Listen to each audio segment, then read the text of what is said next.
आयशा अपने नए अपार्टमेंट में शिफ्ट हो गई थी। 3 कमरों वाला ये घर उसके लिए बहुत बड़ा था, लेकिन अकेले रहने के लिए परफेक्ट भी। उसने एक कमरे में अपना सारा सामान रख दिया और दूसरे में उसने एक छोटा सा स्टोर रूम बना दिया। तीसरा कमरा उसे कभी वो इस्तेमाल ही नहीं करती थी, क्योंकि कोई वजह नहीं था। बस यूं ही वो उस कमरे को कभी खोलती नहीं थी। लेकिन रात को हमेशा कुछ अजीबोगरीब आवाज़ें उस कमरे से आती थी। पहले तो लगा आयशा को कि चूहे वगैरह हो सकते हैं, इसकी वजह से वहाँ से ऐसे शोर आ रहे हैं। उसने कभी भी उस आवाज़ पर गौर नहीं फरमाया।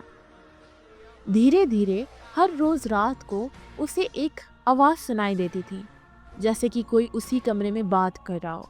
पहले तो उसे लगा कि ये उसका वहम है, पर धीरे धीरे वो इस चीज़ से बहुत ज़्यादा परेशान हो गई थी। एक रात को वो अपने अंदर हिम्मत जुटाकर उस कमरे में चली गई।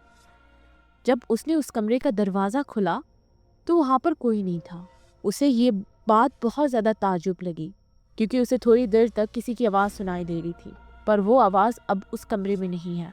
तो गई कहाँ? थोड़े दिन बाद उसे ऐसा लग रहा था कि वो उस घर में अकेली नहीं है। कोई उसे दूर से देख रहा है, कोई है हर मूव पर नज़र रख रहा है। एक रात को उसे अचानक से एक छोटे बच्चे की रोने की आवाज़ सुनाई देती है उसी कमरे से।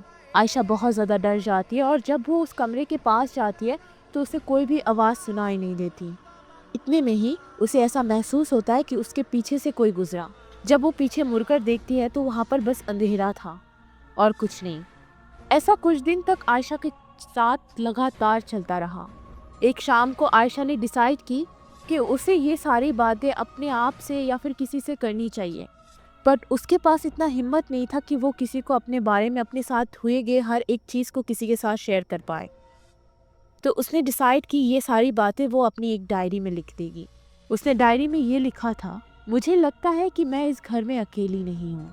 कोई मेरे साथ है, इस घर में मौजूद है। कोई मुझे हमेशा देखता रहता है, घूरता रहता है, और कभी कभार मुझे अजीबोगरीब आवाज़ें सुनाई देती है इस कमरे में। मुझे नहीं पता कि ये मेरा वहम है, पर मुझे लगता है कि वो मुझे बुला रहे हैं।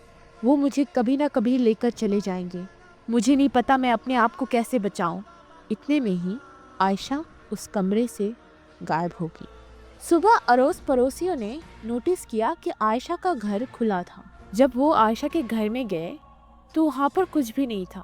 वो कलम, वो डायरी सब अपनी अपनी जगह पर थी।